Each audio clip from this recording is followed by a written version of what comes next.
this video, we'll show you how to measure the impact of an L&D strategy and how to win over your C-suite with data. There are 3 factors to think of when measuring the impact of your L&D strategy: strategic alignment, overall impact, and business results. If you remember in lesson 1, we went through the purpose of an L&D strategy. The L&D strategy exists to support and make possible business goals and objectives. As a result, it's really important to measure strategic alignment. You can measure it by asking senior leadership a really simple question. On a scale of 1 to 5, how well does the L&D strategy support the organization's desired business and people outcomes?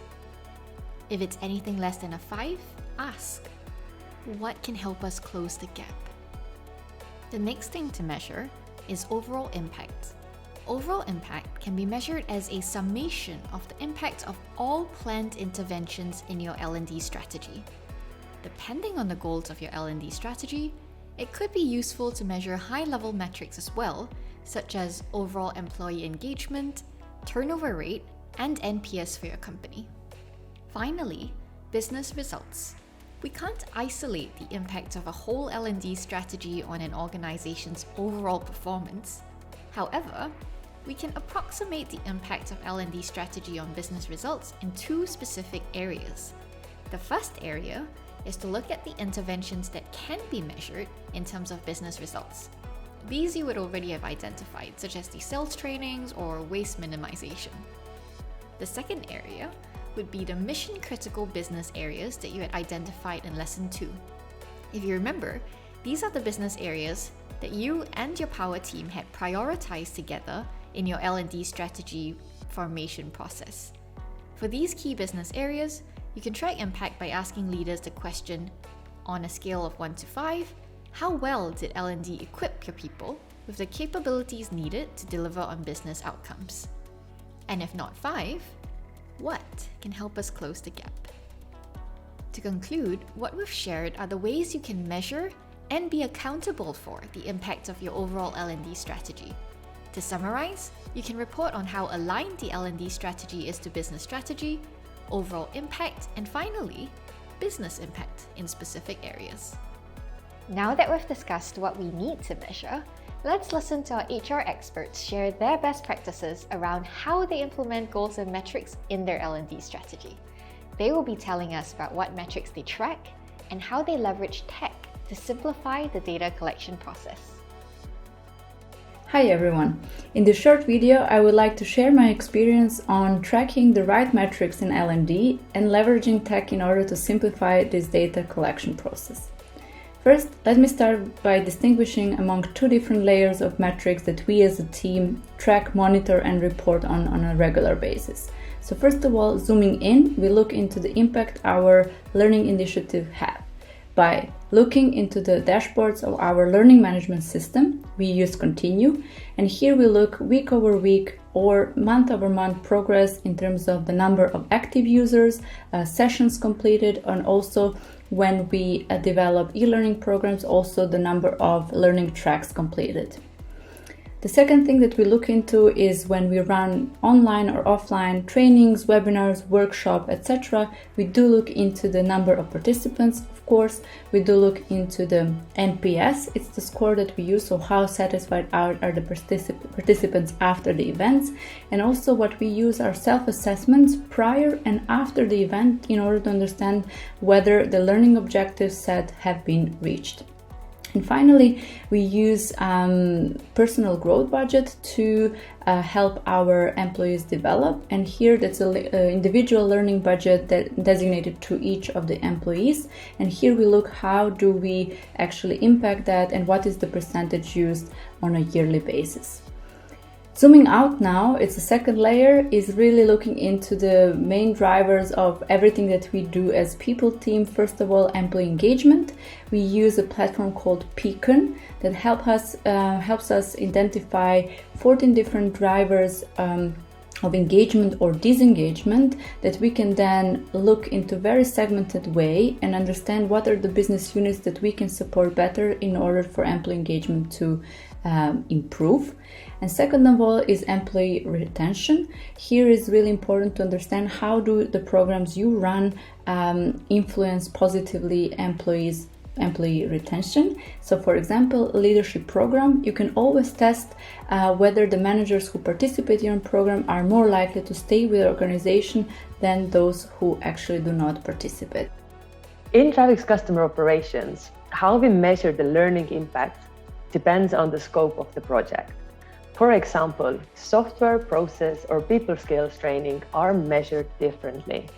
In some cases, we use the key performance indicators, in short KPIs, as main metrics to determine the current pain points in the performance, and use the existing data to compare the results before and after the training.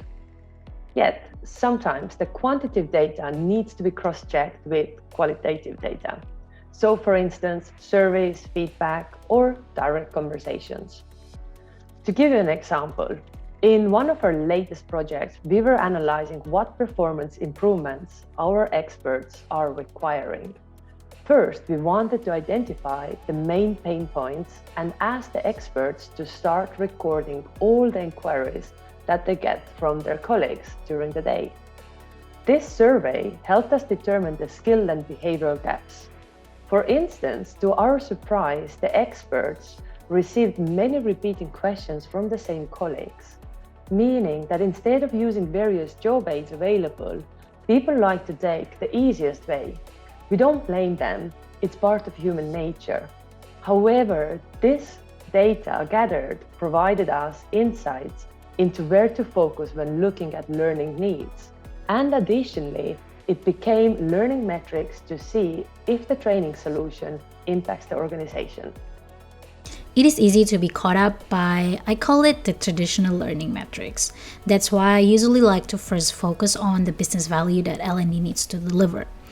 Which means I probably need to sit down together with my business counterparts to understand which business performance are they trying to improve. Are we trying to increase the customer service rating? Are we trying to increase the sales figures or product adoption rate? By having this kind of discussions, I will be able to understand and define measurable business goals. Once this done, I move on to define the learning value that L&D should deliver. These are the different indicators that shows us how our learning initiative is being received, applied, and used. So this is what I mentioned before with the traditional learning metrics. This can be course completion rates, instructor rating, happy sheets, or if you want to measure the behavioral change over time, we also use, for example, self-assessment.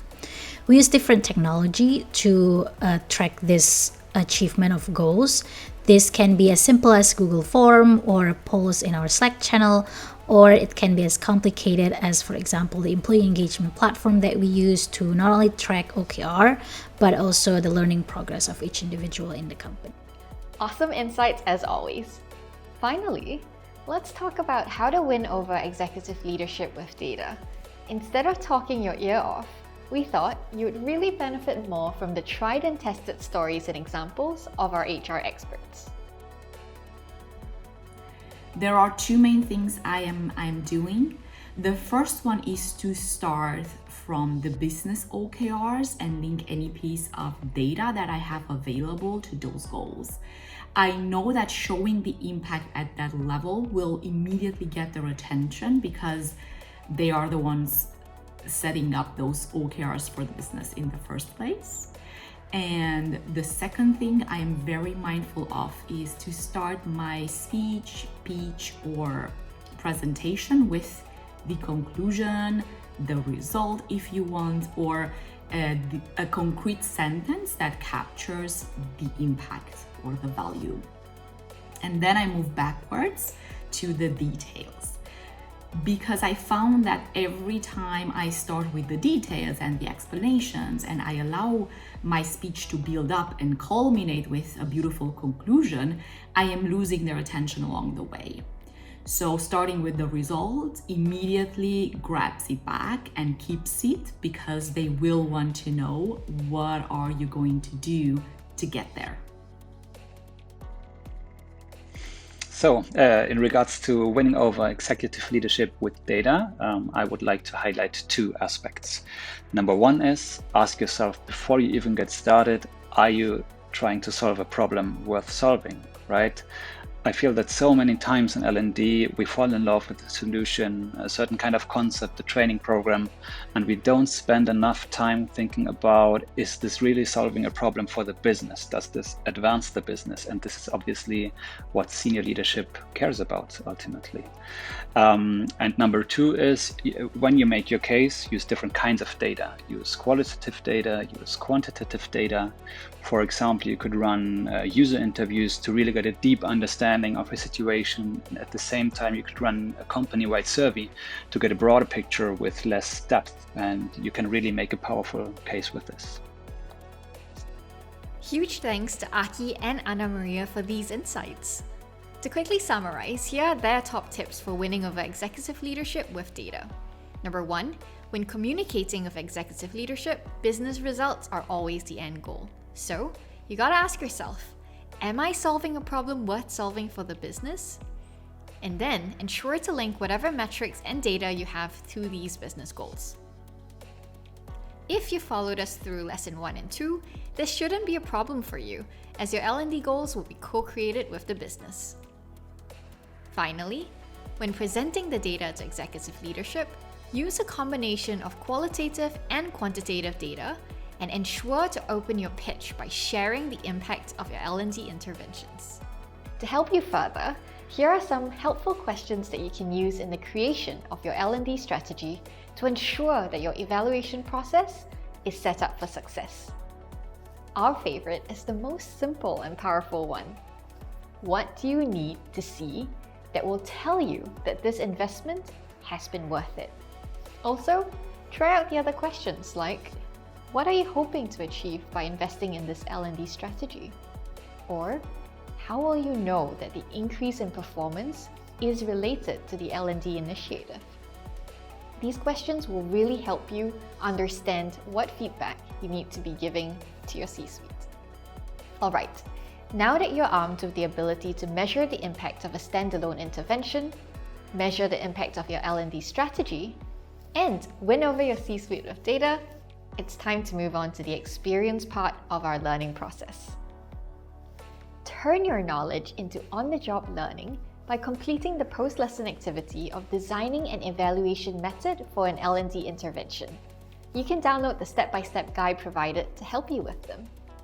Remember, you'll find where to download these templates in the lesson summary document accompanying each lesson. With that, we've come to the end of lesson 3. When your post-lesson activity is done, we'll see you in lesson 4. Learning journeys, how to think about them, and what can L&D offer. We'll go over how to create an engaging and impactful learning journey for all the learning priorities that you had identified in lesson 2. Bye!